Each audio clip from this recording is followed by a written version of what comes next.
मैं हूं आसिफ खान। निकाय चुनाव 2026 में एड़ी चोटी का जोर लगा रही है बीजेपी। बीजेपी ने नगर निगम चुनाव के लिए नियुक्त कर दिए हैं पर्यवेक्षक। सभी 10 नगर निगमों के लिए पर्यवेक्षक नियुक्त किए गए। वरिष्ठ नेताओं और मंत्रियों को नगर निगम चुनाव की जिम्मेदारी सौंपी गई है। राजेंद्र गहलोत, सुरेंद्रपाल टीटी और मंत्री के बिश्नोई को बीकानेर नगर निगम की जिम्मेदारी सौंपी गई है। प्रभुलाल सैनी, मंत्री सुरेश रावत और विधायक कुलदीप धनखड़ को जयपुर नगर निगम की जिम्मेदारी सौंप दी गई है। मंत्री जवाहर सिंह बेड़व, शंकर सिंह रावत और रामलाल शर्मा को अलवर सौंपा गया। अशोक परनामी, मंत्री संजय शर्मा और छगन महावर को भरतपुर नगर निगम का जिम्मा सौंपा गया है। मंत्री हीरालाल नागर, अरुण चतुर्वेदी और विधायक गोपीचंद मीणा को अजमेर नगर निगम का जिम्मा सौंपा गया। राजेंद्र राठौड़, कैलाश चौधरी और कालूलाल गुर्जर को उदयपुर नगर निगम का पर्यवेक्षक बनाया गया है। जोधपुर नगर निगम के ओंकार सिंह लखावत, मंत्री जोराराम कुमावत और किशोर सिंह कानून को जिम्मेदारी सौंपी गई। पूर्व सांसद देवजी भाई पटेल, मंत्री गौतम दत्त और महेंद्र कुमावत को भीलवाड़ा निगम का जिम्मा सौंपा गया है। पाली नगर निगम का सीआर चौधरी, जोगेश्वर गर्ग और सुमेधानंद सरस्वती को पर्यवेक्षक नियुक्त किया गया। मंत्री कन्हैयालाल चौधरी, मेघराज लोहिया, पूर्व सांसद सुखबीर सिंह जौनापुरिया और रंजीता कोहली को कोटा की जिम्मेदारी दी गई। वहीं तमाम मंथन और बैठकों के बाद आखिरकार कांग्रेस ने निकाय चुनाव टिकट वितरण का फॉर्मूला अब फाइनल तय कर दिया है। इस बार टिकटों का वितरण संगठन यानी जिला अध्यक्षों के जरिए होगा। ऑनलाइन आवेदनों को पहले जिला कांग्रेस कमेटियों के पास भेजा जाएगा, फिर जिला और विधानसभा लेवल पर बनी पॉलिटिकल अफेयर कमेटियां प्रत्याशियों का चयन करेंगी। 28 अगस्त के बाद कांग्रेस टिकटों का वितरण शुरू कर देगी। निकाय चुनाव का रण फतेह करने के लिए राजस्थान कांग्रेस ने इस बार राहुल गांधी के निर्देश पर जिला अध्यक्षों के जरिए टिकट वितरण का फैसला लिया है। युवाओं को चुनाव से जोड़ने और पार्टी संगठन को मजबूत करने के लिए कांग्रेस ने पंचायत चुनाव टास्क फोर्स का भी गठन किया है। तो दोनों ही तरफ से तैयारियां पूरी हैं और दोनों ही पार्टियां इस बार निकाय चुनाव के अंदर जीत हासिल करने के लिए अपनी अपनी तैयारियों में लग चुकी हैं, चाहे वो बीजेपी हो या कांग्रेस।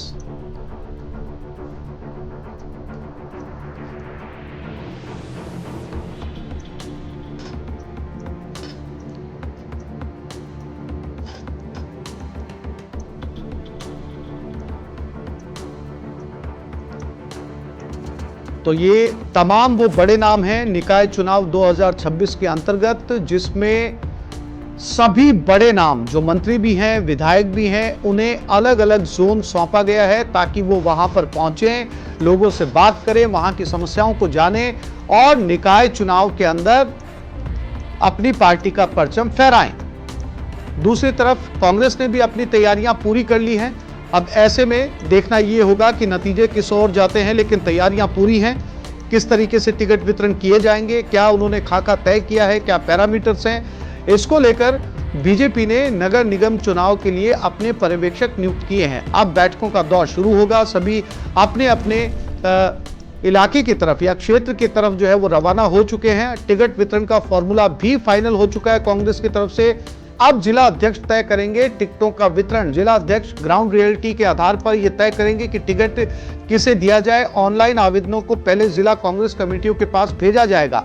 पंचायत चुनाव टास्क फोर्स का गठन अभी से कर दिया गया है, जबकि पंचायत चुनाव की तारीखें अभी घोषित नहीं हुई है। निकाय चुनाव को लेकर भी कांग्रेस का महामंथन चल रहा है। तो इस बार आर और पार की लड़ाई, क्योंकि 2 चुनाव एक के बाद एक, पहले निकाय फिर पंचायत। तो निकाय चुनाव 2026 को लेकर एड़ी चोटी का जोर लगा रही है बीजेपी। रामलाल शर्मा, वरिष्ठ बीजेपी नेता, हमारे साथ इस समय जुड़ गए हैं, पूर्व विधायक भी हैं, उनसे बात करते हैं। और मुख्य प्रवक्ता बीजेपी से रामलाल शर्मा जी, मेरी आवाज आपको मिल रही है? रामलाल जी, मुझे सुन पा रहे हैं आप? जी, सुन पा रहा हूं आपको। रामलाल जी, पूरी तैयारियां जो है वो शुरू हो चुकी हैं। नगर निगम चुनाव को लेकर बीजेपी ने पर्यवेक्षक नियुक्त कर दिए हैं। तमाम बड़े मंत्री, बड़े नाम जिनको अपने अपने क्षेत्र दिए गए हैं। क्या तैयारियां हैं रामलाल जी, और किस आधार पर टिकटों का वितरण होगा? देखिए, भारतीय जनता पार्टी एक संगठन, मजबूत संगठन है, एक कैडर बेस है, जिसके अंदर बूथ अध्यक्ष से लेके, बूथ कार्यकारिणी से लेके, शक्ति प्रमुख से लेकर और तमाम वो एक संगठनात्मक संरचना है जिसके तहत हम काम करते हैं। बिल्कुल रामलाल जी, इस बार जो विपक्षी पार्टियां, खासतौर पर अगर मुख्य विपक्षी पार्टी कांग्रेस की बात करूं, तो जब चुनाव की तारीख रिलीज होने में विलंब हो रहा था तो बार बार कांग्रेस का यह आरोप था कि सत्ताधारी दल इसलिए जो है वो चुनाव की तारीखें घोषित नहीं कर रहा कि इस बार उन्हें हार जाने का डर है और ये निकाय और पंचायत के चुनाव इस बार जो है वो नतीजे बता देंगे कि आगे विधानसभा चुनाव में भी क्या रहने वाला है। तो ऐसे में आप विपक्ष जी देखिए, विपक्ष कुछ भी आरोप लगाए, विपक्ष के आरोपों के अंदर कोई तथ्य नहीं थे। भारतीय जनता पार्टी की सरकार बनने के बाद मुख्यमंत्री जी ने कहा था कि 1 स्टेट 1 इलेक्शन, हम एक साथ इलेक्शन कराएंगे। बार बार आचार संहिता लगने की वजह से विकास कार्य प्रभावित होते हैं। और फिर ओबीसी जो गणना चल रही थी, उस गणना के उपरांत कहा था कि हम चुनाव कराएंगे। ओबीसी की जनगणना पूरी होते ही हमने चुनाव की घोषणा भी की है और चुनाव करवा भी रहे हैं। और जो हमारे पार्टी के वरिष्ठ नेता थे, पार्टी के प्रदेश अध्यक्ष रहे हैं, वो कार्यकर्ता भी हैं, मंत्री रहे हैं, वो कार्यकर्ता भी हैं, वर्तमान मंत्री हैं, वो तमाम कार्यकर्ताओं को अलग अलग जिलों की जिम्मेदारी दी गई है और उनको प्रभारी के नाते जिम्मेदारी दी गई है। जिलों के प्रभारी अलग बनाए गए हैं, विधानसभा के प्रभारी अलग बनाए गए। तो पूरा कैडर एक संगठनात्मक रूप से हर चीज को मॉनिटरिंग करते हुए और हम जीतने के लिए पूरी ताकत के साथ और पूरे हमारे कार्यकर्ताओं को एक नई ऊर्जा के साथ हमने भेजा है फील्ड में। रामलाल जी, जहां तक हमें जानकारी मिली है आपको भी अलवर का जिम्मा सौंपा गया है, लेकिन रामलाल जी जी बताएं रामलाल जी।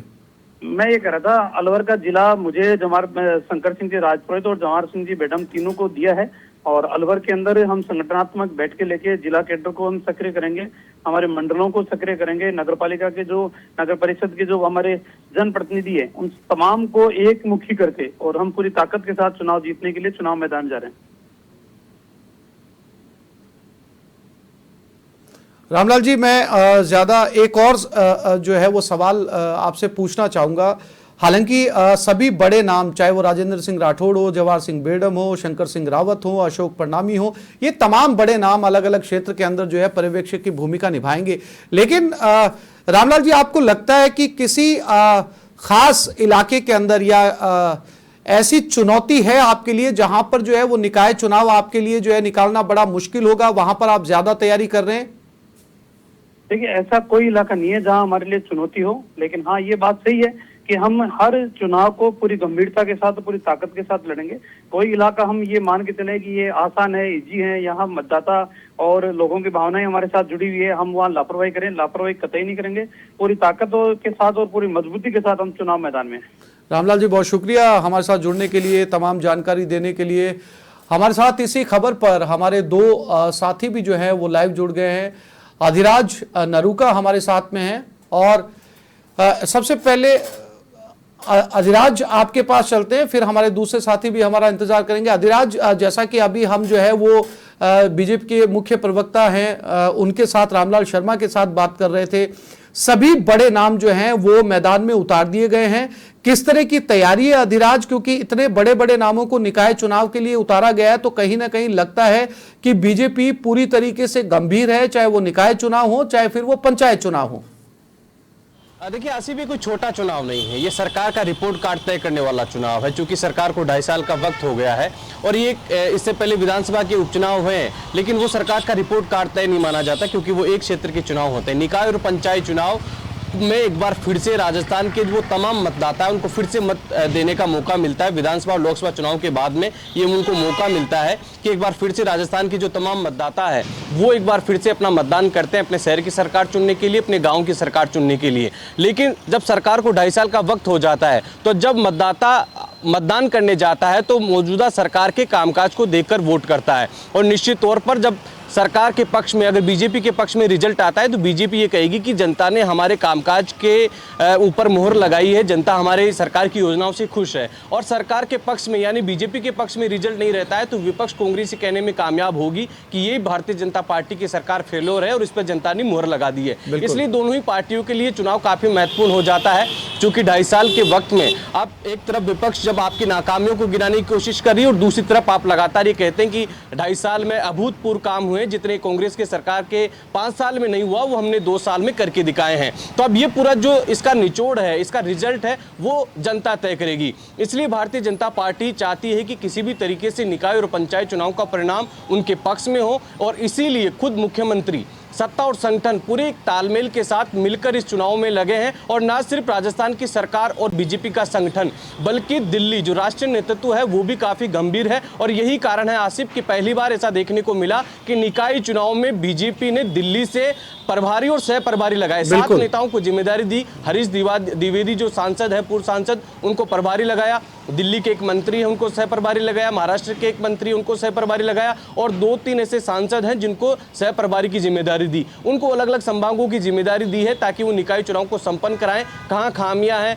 कहां पर उनको दुरुस्त किया जाए, किस तरीके से नेताओं को जिम्मेदारी दी जाए, कौन से बड़े मुद्दे यहां पर हावी होने वाले हैं, ये पूरी निगरानी दिल्ली से भी की जा रही है। इसलिए काफी महत्वपूर्ण चुनाव है। खुद मुख्यमंत्री लगातार मॉनिटरिंग कर रहे हैं। और अभी कल ही उन्होंने तमाम जो हारे हुए विधायकों के जो प्रत्याशी थे, विधायक प्रत्याशी थे, उनसे संवाद किया और उनको कहा कि हमारे लिए आप ही विधायक हैं, कोई भी कमी खामी रहे तो आप सरकार और संगठन से कहे और किसी भी तरीके से चुनाव जीता जाए। आसिफ, ये कहा जाता है कि भारतीय जनता पार्टी शहरों की पार्टी है, शहरों में मजबूत है, इसलिए बीजेपी पहले फेज में निकाय चुनाव करवा रही है। और किसी भी तरीके से 10 नगर निगमों में भारतीय जनता पार्टी अपने बोर्ड बनाए। अगर ये बीजेपी के लिए अगर कहीं ना कहीं कोई नगर निगम फिसलता है तो निश्चित तौर पर सवाल खड़े होंगे कि बीजेपी जिन शहरों में मजबूत थी वहीं पर अगर कहीं ना कहीं वोट बैंक खिसका है। बिल्कुल अधिराज, ठीक कहा आपने, उसका असर पंचायत चुनाव पर भी नजर आएगा।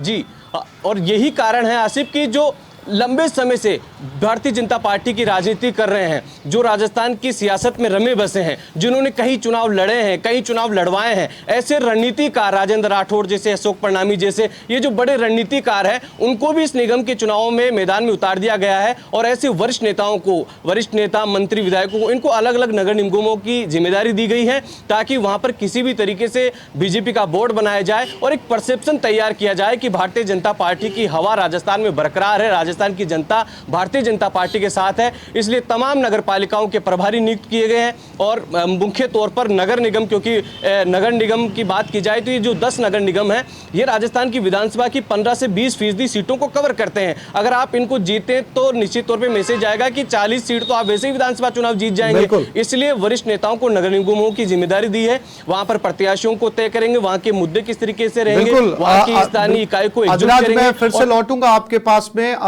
जैसा कि आपने बताया कि बहुत गंभीरता से जो है चुनाव को लिया जा रहा है। केके सिंह बीकानेर से जो है ब्यूरो चीफ हमारे साथ जुड़ गए, उनसे भी बात करते हैं। केके, जिस तरीके की चर्चा इस समय हम कर रहे हैं निकाय चुनाव को लेकर, और जैसे हमारे संवाददाता अधिराज ने भी बताया कि ये बहुत आम चुनाव नहीं है बल्कि एक रिपोर्ट कार्ड है जिससे बीजेपी अपने आने वाले चुनाव की दशा और दिशा दोनों तय करेगी। तो कितना गंभीर हैं दोनों ही पार्टियां बीकानेर में निकाय चुनाव को लेकर, क्योंकि इसके बाद में पंचायत चुनाव भी आएंगे और इन चुनाव के नतीजे काफी हद तक तय करेंगे, प्रभावित करेंगे पंचायत चुनाव को लेकर। केके जी, देखिए, आपको बताना चाहूंगा कि बीकानेर में नगर निगम की अगर बात करें तो 80 वार्ड हैं। उसी के अलावा अगर हम बात करें तो 6 नगर पालिकाएं हैं जो कि बीकानेर जिले के अंदर अलग अलग जगहों पर है। लगभग उनकी अगर हम बात करें तो 190 पार्षद जनता को चुनना है। तो वहीं बीकानेर शहर की अगर नगर निगम की बात करें तो यहाँ पर 80 वार्ड के जो पार्षद चुनना है, उसके बाद उन्हीं में से मेयर डिसाइड होना है। तो निश्चित रूप से ये माना जा सकता है कि शहरी सरकार है जो शहरों में भारतीय जनता पार्टी की स्थिति काफी मजबूत मानी जाती रही है हमेशा। और चूंकि अभी फिलहाल भी आपको बताना चाहूंगा कि अभी भी बोर्ड है, हालांकि 1.5 साल से अभी कुछ नहीं है, लेकिन फिर भी जो पहले बोर्ड था वो भारतीय जनता पार्टी का ही बोर्ड था। तो निश्चित रूप से बात करना चाहेंगे, हमारे साथ भी कुछ लोग हैं। कैसे तैयारियां हैं, महामंत्री हैं श्याम सिंह हाटला, बात करेंगे कैसे तैयारियां हैं नगर निकाय चुनाव को लेकर। बहुत ही शानदार है, कार्यकर्ता सभी उत्साहित है और फार्म वितरण पार्टी का आज तीसरा दिन है, चल रहा है। और हमारे जो भी प्रदेश के नेतृत्व के यहाँ जो संभाग प्रभारी, जिला प्रभारी, वो सभी आए हुए हैं, रणनीति और उस चीज में लगे हुए हैं। और कार्यकर्ता है वो जो जोश देख रहे हैं, जो फॉर्म ले जा रहे हैं, और एक उत्सव का सा माहौल है और लोग इंतजार कर रहे थे, वो घड़ी आ गई है। उसके लिए बहुत एक और बात देखने में आ रही है कि चर्चा आई है कि एक फॉर्म के साथ, फॉर्म फिल करने के साथ 3 प्रतिद्वंदियों को नाम और देना हुआ, ऐसा है क्या कुछ? ये एक स्वच्छ परंपरा है कि व्यक्ति खुद तक नहीं रह के वो मांगे, उसका हक है, अधिकार है। लेकिन उससे ये ले रहे भाई आपके क्षेत्र में और कौन ऐसे कार्यकर्ता है हमारे पार्टी के जो काम कर रहे हैं उसमें कोई दिक्कत नहीं। पार्टी सर्वे के आधार पे टिकट देगी और मतलब एक तरह से ये माने कि इसमें साथ ही साथ सर्वे भी हो रहा है। सर्वे तो अलग तरीके से होगा, ये भी एक भाव है, उस कोई व्यक्ति समय तक नहीं रह जाए, उसके भाव बढ़े। और संगठन के रूप में अगर दूसरे कार्यकर्ताओं को नाम ले रहा है, एक संस्कार है। क्या मानते हैं आप, कैसी तैयारी अशोक जी, आप क्या कहेंगे? देखिए, बहुत शानदार तैयारी है। पूरा बीकानेर नगर निगम के चुनाव के लिए है। और आप देखेंगे भाजपा एकमात्र पार्टी है जिसके कार्यालय में इतना जबरदस्त जमावड़ा है। 3 दिनों से सैकड़ों फार्म लिखे हैं, हजारों लोग यहाँ आए हैं, बड़े उत्साह के साथ आते हैं। तो डबल इंजन की सरकार इसको ट्रिपल इंजन की बना जोर आजमाइश पार्षदों में या पार्षद प्रतिनिधियों में, या कह सकते हैं जो उम्मीदवार के रूप में जो सामने आ रहे हैं, आपस में जोर आजमाइश जारी है? जोर आजमाइश नहीं है। हाँ, क्या देखो, लोग टिकट, क्योंकि वार्ड एक है, टिकट भाजपा की एक व्यक्ति को मिलेगी। लोकतंत्र में प्रत्येक व्यक्ति को अधिकार है टिकट मांगे। टिकट मांगने तक सब अपने अपने हिसाब से प्रयास कर रहे हैं, लेकिन टिकट मिलने के बाद भाजपा के समस्त केंद्र में कार्यकर्ता है और भाजपा में निष्ठा रखने वाले लोग हैं, एक मुखी होकर के एक तरफ कमल के फूल के साथ लगेंगे। नाम उसमें किसी का भी हो सकता है, लेकिन उनका भाव जो है कार्यकर्ता का, वो कमल का फूल है और कमल के फूल को मेयर बनाएंगे। ठीक है, आप लोग वोट मांगेंगे, जनता के बीच जाएंगे, किन मुद्दों को लेकर जनता के बीच जाएंगे? के मैं फिर से आपके पास में लौटूंगा, आप बने रहिएगा मेरे साथ। अधिराज लगातार बने हुए हैं, उनके पास एक बार फिर से रुख करते हैं। अधिराज, लगातार जो ये बात निकलकर सामने आ रही है कि एक बार टिकट फाइनल हो जाए, चूंकि चुनाव का कोई भी फॉर्मेट हो, चाहे वो विधानसभा चुनाव हो, निकाय चुनाव हो, पंचायत चुनाव हो, अक्सर देखने में ये आता है कि टिकट के बंटवारे के बाद में चाहे किसी भी दल में एक हंगामा मचता है, क्योंकि जो कैंडिडेट टिकट चाहते हैं, कई कैंडिडेट्स को टिकट नहीं मिलता है, उसके बाद में मान मनोबल का दौर शुरू होता है। तो क्या इस बार भी ये देखने को मिलेगा? क्योंकि हर चुनावी फॉर्मेट के अंदर एक बार ये जरूर होता है कि जिन कैंडिडेट्स को टिकट नहीं मिलता है वो हल्ला मचाते हैं। इसमें एक दल बदलू नियम लागू नहीं होता है और ये एक बड़ी चुनौती राजनीतिक दलों के लिए चुनाव में होती है। जैसे ही पार्षद चुनकर आते हैं और कहीं ना कहीं वो दल बदलकर किसी दूसरे को समर्थन दे देते हैं, क्योंकि उनको उनकी पार्षदी जाने का कोई डर नहीं रहता है। इसलिए भारतीय जनता पार्टी ने भी जो दावेदारों से जो उनके पत्र मांगे हैं, उनसे आवेदन मांगे हैं, उनमें उनको एक फोरम दिया है और उसमें इस शर्तें रखी गई है कि वो भारतीय जनता पार्टी का सक्रिय सदस्य रहो। एक तो होता है प्राथमिक सदस्य, एक सक्रिय सदस्य जो लगातार संगठन में कामकाज करता रहता है। उससे कहीं ना कहीं पार्टी को विश्वास रहता है कि जो संगठन से लंबे समय से जुड़ा है, जो संगठन के रीति नीति अच्छे से जानता है, वो संगठन के प्रति लॉयल रहेगा। कहीं इस तरीके की स्थिति आई, जोड़ तोड़ की स्थिति आई, तो उस संगठन का साथ नहीं छोड़ेगा, पार्टी का साथ नहीं छोड़ेगा। इसलिए भारतीय जनता पार्टी का फोकस है कि इस तरीके के प्रत्याशियों का चयन किया जाए जो भारतीय जनता पार्टी में रमे बसे हो, सक्रिय सदस्य हो, संगठन से एक लंबे समय से उनका लगाव रहा हो, विचार परिवार के हो, ताकि अगर ऐसी स्थिति आती है, कहीं ना कहीं नेक टू नेक स्थिति होती है, तो कई बार अपनी ही पार्टी के कुछ नेता बगावती तेवर दिखाते हैं मेयर के लिए या नगरपालिका चेयरमैन के लिए। तो ऐसी स्थिति में पार्षद संगठन का साथ छोड़कर किसी व्यक्ति विशेष के साथ चले जाते हैं, दूसरे दल के साथ। अधिराज, मैं फिर से लौटूंगा आपके पास में, आप बने रहिएगा मेरे साथ में। इस वक्त मेरे साथ जुड़ गए हैं कांग्रेस के वरिष्ठ नेता, पूर्व मंत्री प्रताप सिंह खाचरियावास हमारे साथ जुड़ गए, उनसे बात करते हैं। प्रताप जी, निकाय चुनाव का बिगुल बज चुका है, बीजेपी पूरी तरीके से तैयारी कर रही है, बड़े बड़े चेहरों को, बड़े मंत्रियों को, बड़े नामों को जो है निकाय चुनाव की जिम्मेदारी सौंपी गई है। कांग्रेस की क्या तैयारियां हैं और आपको क्या लगता है इस बार नतीजे क्या रहने वाले हैं?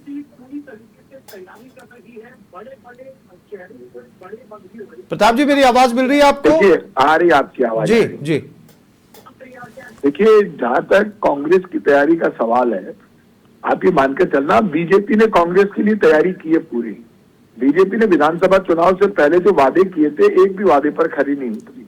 जयपुर में बिजली और पानी के बिल में नगर निगम के पैसे वसूल किए जाते हैं कचरा उठाने के और डेवलपमेंट के जी। उसके बाद अर्बन डेवलपमेंट टैक्स लगा दिया वसुंधरा जी की सरकार ने। जब आप अर्बन डेवलपमेंट टैक्स ले रहे हैं, पानी बिजली के बिल में नगर निगम अलग से पैसा वसूल करता है कचरा उठाने का और सफाई का। भारतीय जनता पार्टी की सरकार ने अब एक और यूजर चार्ज लगा दिया, 5 से 10,000, 50,000, 25,000 रुपए हर महीने से हर मकान से मांगे जा रहे हैं। जब आप यूडी टैक्स ले रहे हो, पानी बिजली के बिल में पैसे ले रहे हो, तो ये पैसे तो आप गलत ले रहे हो। आप करप्शन कर रहे हो। आप देखो जयपुर के हालात खराब है, राजस्थान के हालात खराब है, देश के हालात खराब है, और इस निकाय चुनाव में सबकी छाया नजर आएगी। राजस्थान में राजधानी जयपुर हो चाहे सब जगह हो, हालत बहुत खराब है। शहरों में जयपुर जाम पड़ा है, पूरे राजस्थान में सड़कें टूटी पड़ी है, खड्डे हो रहे हैं, डेवलपमेंट हो नहीं रहा है। 2.5 वर्ष में 2.5 पैसे का काम इन्होंने नहीं किया। 18,000 करोड़ का टेंडर करते हैं स्मार्ट मीटर का, जिसमें 4,000 करोड़ का घोटाला बीजेपी करती है। यदि 18,000 करोड़ रुपए स्मार्ट मीटर के टेंडर में बर्बाद नहीं करते तो इलेक्ट्रॉनिक मीटर तो घरों पे लगा हुआ है। अब आप कह रहे हो हम इलेक्ट्रॉनिक मीटर हटाएंगे, ये लगाएंगे तो आज जयपुर की सड़कें सुधर जाती, यातायात जाम ठीक हो जाता। 2,000 करोड़ के जयपुर के प्रोजेक्ट कैंसिल कर दिया आपने। तो आपने जयपुर में कोई काम ही नहीं किया। आप तो हिंदू मुसलमान की पॉलिटिक्स करके वोट लेना चाहते थे। अब वो हिंदू मुसलमान सिख ईसाई सब समझदार हो गए कि हमें डराकर आपस में लड़वा कर ये वोट लेना चाहते हैं। तो अब लोगों के समझ में आ गया कि बीजेपी जीरो है, भ्रष्टाचार में नंबर 1 है, स्मार्ट मीटर में घोटाला करती है, बेवजह इलेक्ट्रॉनिक मीटर हटाती है। लेकिन प्रताप जी, आप निकाय को लेकर आपकी तैयारियां क्या है? क्योंकि सभी नाम बीजेपी की तरफ से घोषित हो चुके हैं। ऐसे बड़े नाम जो आपकी तरफ से निकाय चुनाव की जिम्मेदारी संभालेंगे? नहीं, कहां निकाय चुनाव में बीजेपी ने क्या घोषित कर दी है? जी उन्होंने अपने अपने बीजेपी ने कैंडिडेट घोषित थोड़ा कर दी है जी, उन्होंने अपने पर्यवेक्षकों के नाम घोषित किए हैं। अरे कौन पूछ रहा है इन बीजेपी के पर्यवेक्षकों को? यार आप समझदार आदमी हो, ये अपनी फ्रस्ट्रेशन मिटाती है बीजेपी। बीजेपी तो पर्यवेक्षक ऐसे घोषित कर रही है जैसे कोई राजस्थान की जनता को 2-2 किलो गुलाब जामुन, रसगुल्ले और 1-1 लाख रुपए महीने के दिए। बीजेपी तो कह रही थी हिंदुओं को 1 लाख रुपए महीने के देंगे। मिल गए क्या जयपुर के हिंदुओं को 1 लाख रुपए महीने के? वोट तो इसी तरह दे रहे थे सारे के सारे। 1 रुपया नहीं दिया हिंदू को। जब नुकसान होता है जनता का, तो इस देश में 92% हिंदू है, तो 92% हिंदू मरता है। आप हिंदू मुसलमान दोनों को मार रहे हो। एक मुसलमान का नुकसान करने के लिए 99 हिंदुओं को मार रहे हो। आप हिंदुओं के समझ में आ गई? कब तक मारोगे आप मुसलमान के नाम पर हिंदू को भी मार रहे हो। तो यदि मुसलमान भूखों प्रताप जी आप बने रहिएगा, मैं फिर से लौटूंगा आपके पास में। श्रवण सिंह बगड़ी भी बीजेपी से हमारे साथ जुड़ गए हैं, प्रदेश महामंत्री हैं बीजेपी में।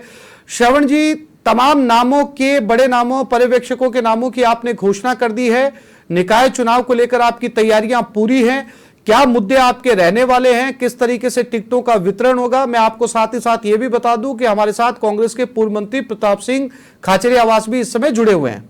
श्रवण जी, आप देखिए, भारतीय जनता पार्टी कार्यकर्ता बेस्ड पार्टी है और कार्यकर्ताओं के आधार पे ही आप देखिए जिस प्रकार से आज हर क्षेत्र के अंदर, चाहे हमारा बूथ का कार्यकर्ता हो, चाहे मंडल का हो, चाहे जिले का हो, हरदम तैयार रहता है। हमारी पूरी तैयारी है, हमारी पूरी टीमें बन चुकी है, हमारे पर्यवेक्षक भी लग चुके हैं, हमारे प्रभारी भी लग चुके हैं और सभी निकायों में हमारा काम प्रारंभ है। और कार्यकर्ताओं को किन को टिकट देनी है, नहीं देनी है, पूरे हमारे पर्यवेक्षक जा रहे हैं, हमारे प्रभारी जा रहे हैं।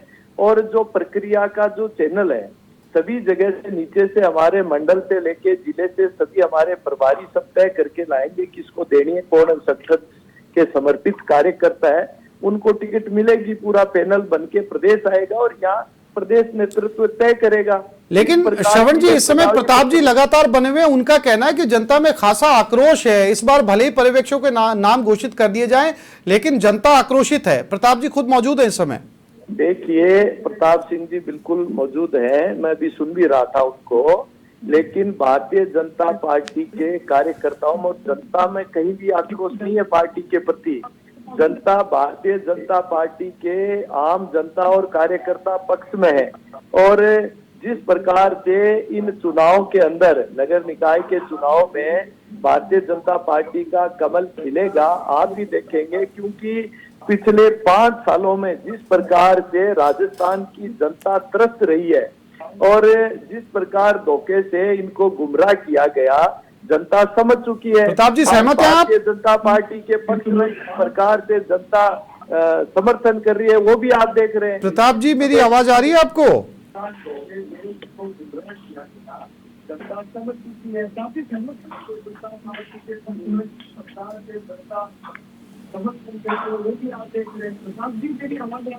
आ रही है आपकी आवाज मुझे? प्रताप जी सहमत हैं आप श्रवण जी जो कह रहे हैं? मुझे आपकी आवाज आ रही है, आपकी आवाज बोल रहे हैं। प्रताप जी, श्रवण जी जो कह रहे हैं उससे सहमत हैं आप? श्रवण जी, हमारे छोटे भाइयों को बोलने दो पहले, मैं इनको टोकना नहीं चाहता। छोटे भाई, आप इनको बोलने दो। जी श्रवण जी, अपनी बात पूरी कीजिए। जी बिल्कुल, आप देखिए जिस प्रकार से भारतीय जनता पार्टी की जब से सरकार आई है और जिस प्रकार से जनता के मुद्दों को जिस प्रकार से लिया गया है, उनकी भावनाओं के अनुरूप जिस प्रकार से सरकार काम कर रही है, और एक संगठन के कार्यकर्ता के रूप में हमारे मुख्यमंत्री श्रीमान भजनलाल जी शर्मा ने जैसे ही सरकार आई युवाओं की तरफ ध्यान आकर्षित किया, और युवा जिस प्रकार से गुमराह हो रहा था, जिस प्रकार से त्रस्त था, उनके काम को पूरा करने में किया। जिस प्रकार से पेपर लीक हो रहे थे उस चीज को रोका, चाहे वो ईआरसीपी के माध्यम से, यमुना गंगा जल समझौते के माध्यम से जो ठीक है, पानी की कमी, ठीक है श्रवण जी। प्रताप जी, बड़ी बात कही है श्रवण जी ने कहा पेपर लीक को रोका गया। पेपर लीक भी मुद्दा बनेगा आपके इन चुनाव में? श्रवण जी हमारे छोटे भाई हैं, मैं तो चाहता हूँ बीजेपी में आगे बढ़े, अच्छे व्यक्ति हैं, लेकिन श्रवण जी लाई क्या करेगा? मुख्यमंत्री भजनलाल शर्मा और इनकी पूरी सरकार, आप इस बात को अच्छी तरह से जानते हैं, भाषण अच्छा बोल रहे हैं। मुख्यमंत्री भजनलाल शर्मा 3 मुख्यमंत्रियों की नकल करते हैं, भैरव सिंह शेखावत, अशोक गहलोत और वसुंधरा जी। बहुत तेज तेज बोलते हैं, नरेंद्र मोदी जी को भी श्रद्धांजलि दे देते हैं, ध्यान नहीं रहता क्या क्या बोलते हैं। ये बातें सही कह रहे हैं कि ये ऐसी बातें भजनलाल जी करते हैं। हमने ईआरसीपी कर दिया, हमने पेपर लीक कर दिए, 22 पेपर राजस्थान में लीक हो गए। अब नगर निगम चुनाव में पेपर लीक, जयपुर का रास्ते जाम पड़े हैं। तो चलिए प्रताप जी, जैसा कि प्रताप सिंह खाचरियावास का कहना है कि इन चुनाव के अंदर पेपर लीक भी एक बड़ा मुद्दा मिलेगा। फिलहाल श्रवण सिंह बागड़ी और प्रताप सिंह खाचरियावास जी, आप दोनों का बहुत शुक्रिया हमारे इस डिबेट में जुड़ने के लिए। आगे बढ़ते हैं, हमारे साथ हमारे संवाददाता लगातार अधिराज बने हुए हैं, उनके पास एक बार फिर से रुक करते हैं। अधिराज, हमने 2 दिग्गजों से बात की अभी, कांग्रेस और बीजेपी की तरफ से श्रवण सिंह बागड़ी थे और कांग्रेस की तरफ से प्रताप सिंह खाचरियावास थे। दोनों का ये कहना है, दोनों ही अपनी अपनी पार्टी की जीत का दावा कर रहे हैं। हालांकि ये तस्वीर, ये पर्दा तब बहुत जाकर तस्वीर साफ हो पाएगी जब टिकटों की घोषणा हो जाएगी, कौन कौन से कैंडिडेट जो है वो मैदान में उतर जाएंगे। तो ऐसे में लगता है दोनों ही पार्टी की तैयारियां मुकम्मल है या कोई पार्टी जो है थोड़ा पीछे चल रही है निकाय चुनाव को लेकर? देखिए, ये बात सही है कि जो अपने अपने स्तर पर मुद्दे थे उनको उठाने की कोशिश की गई और जो नहीं हैं उनको भी लाया जाएगा। राष्ट्रीय स्तर से लेकर प्रदेश स्तर के लेकर गली मोहल्ले स्तर के मुद्दे उठेंगे। बड़े नेता प्रदेश स्तर के उठाएंगे, जो राष्ट्रीय स्तर के नेता भी इस चुनाव में आ गए हैं। चूँकि अभी मैंने आपको बताया कि इससे पहले हमने भारतीय जनता पार्टी में ये परिपाटी नहीं देखी। पहली बार इस बार बाहर के राष्ट्रीय नेतृत्व के कई बड़े नेताओं को यहाँ पर चुनाव की जिम्मेदारी दी है। वो राष्ट्रीय स्तर की बात करेंगे और जो पार्षद है वो अपने गली मोहल्ले की बात करेगा, वो अपने अपनी जगह मुद्दे हैं। लेकिन सबसे बड़ी बात यह है कि अभी जो अग्नि परीक्षा है वो प्रत्याशियों का चयन, आप किस तरीके के प्रत्याशी का चयन करते हो वो आपके लिए महत्वपूर्ण होगा। देखिए, तमाम बड़ी बातें की जाती है, लेकिन अंतिम जो फैसला होता है जिताऊ उम्मीदवार, भले ही वो किसी दल से आया हो, चाहे उसका कोई विचार हो, वो अपने इलाके में कितना मजबूत है, वो कितना जिताऊ है। एक ऐसा कार्यकर्ता जो आपके लिए बहुत ज़्यादा वफादार है लेकिन उसके पास वोट बैंक नहीं है, वो जिताऊ नहीं है, तो आप उसको टिकट नहीं दोगे। फाइनली जब सूची तैयार होती है तो यही देखा जाता है कि जिताऊ टिकाऊ को उस वक्त छोड़ दिया जाता है, जिताऊ पर फोकस किया जाता है। ये जो तमाम प्रभारी और पर्यवेक्षक लगाए गए हैं ये वहाँ पर जाएंगे, वहाँ की स्थानीय जो इकाई है उसके साथ मंथन करेंगे, नामों पर चर्चा करेंगे और फिर उन नामों के जो पैनल है वो प्रदेश स्तर पर भेजे जाएंगे और उन पर अंतिम मुहर लगेगी। तो फिलहाल प्रत्याशियों के चयन पर फोकस है और उसके बाद में तमाम जो पार्टी के बड़े नेता हैं वो चुनावी प्रचार प्रसार की कमान संभालेंगे और उसके बाद फिर किस तरीके से इनको जोड़कर रखा जाए कि कोई पार्षद छिटक कर नहीं जाया जाए, फिर जोड़ तोड़ की राजनीति होगी। तो ये एक पूरी गणित इन चुनावों की है। जी बिल्कुल अधिराज, चूंकि सभी जो कैंडिडेट्स हैं इनके नामों की घोषणा को लेकर भी निकाय चुनाव को लेकर जो है काफी दारोमदार रहेगा इस बात के ऊपर भी, और आपस में जो है वो कितने दिनों तक हंगामा रहेगा, हंगामे को भी शांत करना होगा।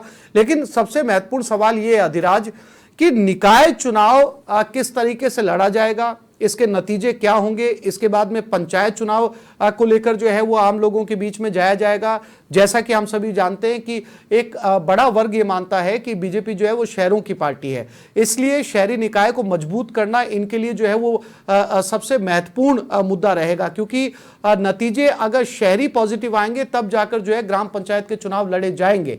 तो ऐसे में जितना जो ध्यान है वो शहरी चुनाव पे दिया जा रहा है, निकाय चुनाव पे दिया जा रहा है, क्या उसी समानांतर पंचायत चुनाव की भी तैयारियां की जा रही हैं अधिराज? जी निश्चित तौर पर पंचायतों के भी भारतीय जनता पार्टी ने प्रभारी वगैरह सब लगाए हैं। और अभी आपने निकाय चुनाव की बात की, पिछली बार जब कांग्रेस का शासन था तो कांग्रेस के लिए निगमों में सरकार बनाना, शहरों में सरकार बनाना बड़ी चुनौती रही है। अगर जयपुर नगर निगम की बात कर ली जाए तो एक बार ज्योति खंडेलवाल मेयर बनी थी जब सीधे ही चुनाव हुए थे, और उसके बाद में फिर कांग्रेस को लगा तो उन्होंने जयपुर, जोधपुर, कोटा जैसे जो बड़े शहर हैं राजस्थान के, इनके 2-2 निगम किए और उसमें कांग्रेस को सफलता भी मिली। जयपुर की बात कर ली जाए तो हेरिटेज और ग्रेटर क्या हेरिटेज में बोर्ड बना, जोधपुर में भी बोर्ड बनाया एक में, कोटा में भी जब 2 बोर्ड थे तो एक जगह कांग्रेस का बोर्ड बना। तो उसका फिर से भारतीय जनता पार्टी को लगा कि ऐसा नुकसान होगा तो भारतीय जनता पार्टी ने उस पर बहुत पहले से काम शुरू कर दिया और एक ही नगर निगम किया। अब दोनों ही पार्टियों के सामने टिकट वितरण को लेकर भी चुनौती है, क्योंकि अब 3 वार्डों को मिलाकर 1 वार्ड हो गया। पिछली बार आप 3 कार्यकर्ताओं को टिकट देते थे, 3 पार्षद बने, 3 प्रत्याशी बने, अब वो तीनों दावेदार हो गए। वो तो स्वतः ही 1 वार्ड से 3 तो पहले से ही दोनों पार्टियों के लिए है, बाकी अन्य कार्यकर्ता तो एक बड़ी फहरिस्त हो गई है कि एक जो पिछली बार जिन 3 कार्यकर्ताओं को आपने टिकट दिया 1 वार्ड से, वो तीनों ही प्रत्याशी हैं। तो ये दोनों दलों के लिए एक नई चुनौती इस बार रहेगी कि वो किसको टिकट दें यहाँ पर, क्योंकि पिछली बार 1 वार्ड से आपने 3 को टिकट दे दिया था क्योंकि 3 वार्ड कर दिए थे। अधिराज तो नजर बनाए रखिएगा निकाय चुनाव को लेकर, समय समय पर आपसे अपडेट लेते रहेंगे। फिलहाल तमाम जानकारी के लिए आपका शुक्रिया।